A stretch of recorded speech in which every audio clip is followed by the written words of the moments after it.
नमस्कार, बहुत स्वागत न्यूज़ 18 के डिजिटल प्लेटफॉर्म पर। आपके साथ मैं हूं ललित। अंकुर सर भी हमारे साथ हैं। और जैसा कि बहुत पहले चर्चाओं के दौरान आपने अगर सुना हो तो पहले ये बात क्लियर कर दी गई थी कि मिडिल ईस्ट में जिस तरह के हालात बन रहे हैं, ईरान इजराइल में जिस तरह के हालात बन रहे हैं, ऐसा लगा नहीं था कि फुल स्टॉप है, और आखिरकार वही हुआ। ये बात इससे पहले ही मेरा ख्याल है सर आपने बोली है कि ये फुल स्टॉप जैसी सिचुएशन है नहीं, और अब बात वही हुई कि हमने सिर्फ पॉज लगाया है। ये कहना है इजराइल का। क्या कुछ अपडेट मिडिल ईस्ट से अपने पास? धन्यवाद ललित, सबसे पहले आपका बहुत बहुत स्वागत है। हम काफ़ी दिनों बाद एक दूसरे से बात कर रहे हैं। देखिए, बिल्कुल सही बात है। अगर आप हमारे पुराने वीडियो उठा के देखें तो इसमें हमने साफ तौर पे कहा था कि इजराइल ईरान का जो कॉन्फ्लिक्ट है, अमेरिका ने भले ही ये कहा हो कि ये एक नतीजे पे पहुंचा है, हमने उनके न्यूक्लियर प्लांट्स को ध्वस्त कर दिया, बट ये पॉज है और ये ख़त्म नहीं हुआ है। अब इस बात की तस्दीक कैसे होती है? इस बात की तस्दीक ऐसे होती है कि ईरान के जो राष्ट्रपति हैं, उनका एक बयान आता है जिसमें वो कहते हैं कि हम फिर से इजराइल के साथ जंग के लिए तैयार हैं, और अगर हमें अपने मफाद के लिए, अपने फ़ायदे के लिए या अपने नेशनल इंटरेस्ट के लिए अगर कोई एक और जंग लड़नी पड़े तो हम उसके लिए तैयार हैं। तो जब ईरान की तरफ से ये बयान आया तो इजराइल की तरफ से बयान आना था। तो इजराइल के भी डिफेंस मिनिस्टर का बयान आया है कि it is A temporary pause, यानी कि एक पॉज किया गया है, हम फिर से लड़ाई करेंगे, इजराइल ने कहा है, जब हमें ज़रूरत पड़ेगी। तो कुल मिला के इजराइल ईरान का जो कॉन्फ्लिक्ट है वो कुछ समय के लिए थमा है, ख़त्म नहीं हुआ। लेकिन इजराइल, एक और बड़ी महत्वपूर्ण बात जिसकी तरफ आप बार बार इशारा भी करते हैं, क्या स्थितियां वाकई वैसी हैं कि नेतन्याहू बहुत ज़्यादा घिरते जा रहे हैं, अपने घर में बहुत ज़्यादा घिरते जा रहे हैं बंधकों को लेकर?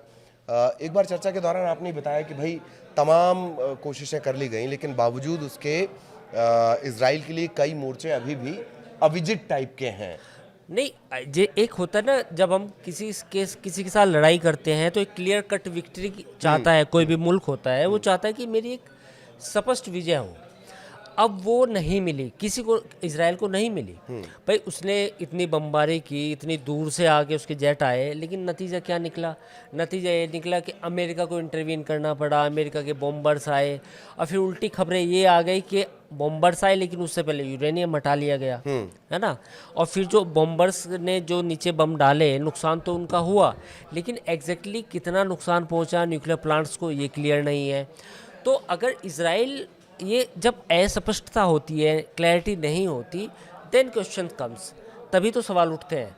तो ये जो सवाल उठे हैं आज की तारीख में कि क्या ईरान की कोई हार हो गई या इजराइल की कोई जीत हो गई, तो तमाम तरह के जो सवाल उठ रहे हैं वो इसलिए तो उठ रहे हैं कि कुछ नहीं हुआ ऐसा, मतलब एक पॉज हुआ है, ये चिंगारी कभी भी फिर से भड़क सकती है। इन सब के बीच एक बड़ा अपडेट जो ईरान की तरफ से आया, और शुरुआत में मेरा ख्याल है चर्चा के दौरान आपने एक बात कही थी कि उसके पास ऑप्शन है क्या परमाणु संवर्धन को लेकर? बिल्कुल, इस पे हमने एक वीडियो बनाया था जिसमें हमने चर्चा की थी कि अब ईरान ना अपनी स्ट्रेटजी को बदलेगा।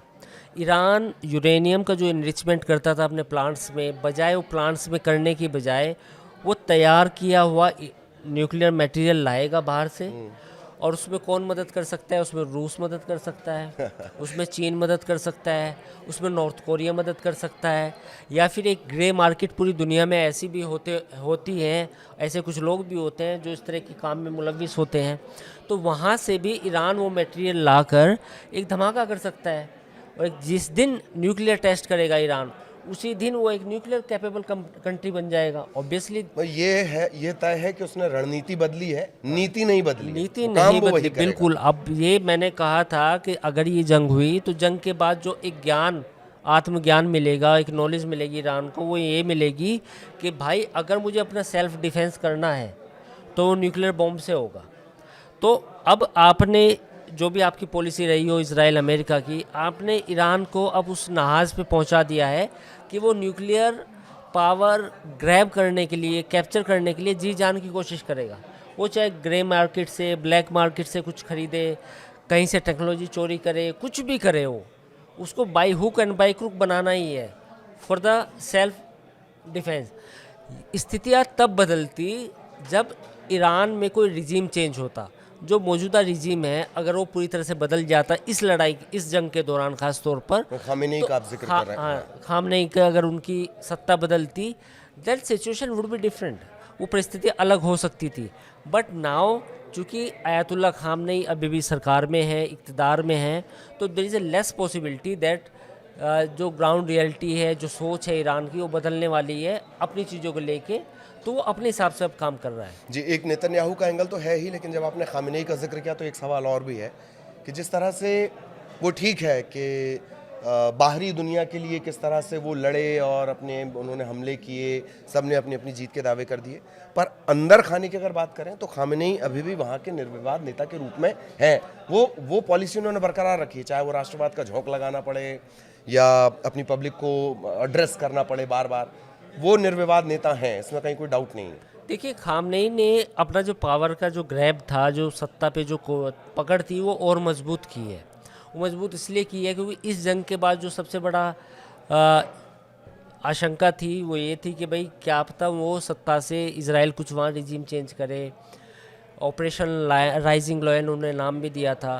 तो लेकिन तमाम इन अंतर्विरोधों के बावजूद, कॉन्ट्राडिक्शंस के बावजूद खामनेई सत्ता में बने हुए हैं। तो ये इजराइल के लिए, पूरी दुनिया के लिए संदेश है कि he is the most powerful man in the Iran right now.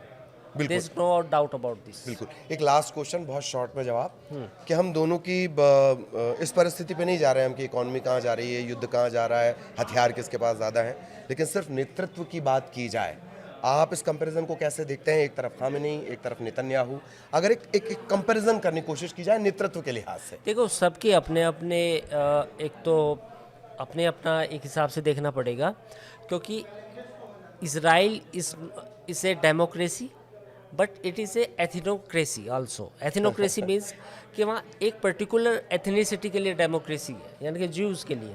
सो वो एक जेविश स्टेट है, तो वहाँ पर इलेक्शंस भी होते हैं, वहाँ पे फार राइट भी है, फार लेफ्ट भी है और सेंटर भी है, तो वो उनकी अपनी पॉलिटिक्स है। तो ईरान इज़ ए बेसिकली, वहाँ पे इस्लामिक रेवोल्यूशन के बाद एक इस्लामिक गवर्नमेंट है, इलेक्शन वहाँ भी होते हैं, लेकिन अगर आप उसका कंपैरिजन वेस्ट के साथ करेंगे तो वो नहीं हो पाएगा। तो जो आपका सवाल है वो ये है कि are we comparing apple to apple? Not, this is not apple to apple comparison, it's a different comparison. One is ethnocracy and second one is Islamic country, तो वो कंपैरिजन नहीं हो सकता। तो दो नई बातें मैंने भी सीखी हैं, एथिनोक्रेसी और एप्पल टू एप्पल। अच्छे शब्द निकल कर आते हैं, थोड़ा मुझे भी मज़ा आता है और थोड़ा आपको भी निश्चित तौर पर आता होगा जब ये नए शब्द आते हैं, और ख़ास तौर पर नॉलेज एक्सपेंशन के साथ साथ। आगे भी इससे जुड़े अपडेट आप तक पहुंचाते रहेंगे। फिलहाल हम दोनों को इजाज़त दीजिए, नमस्कार।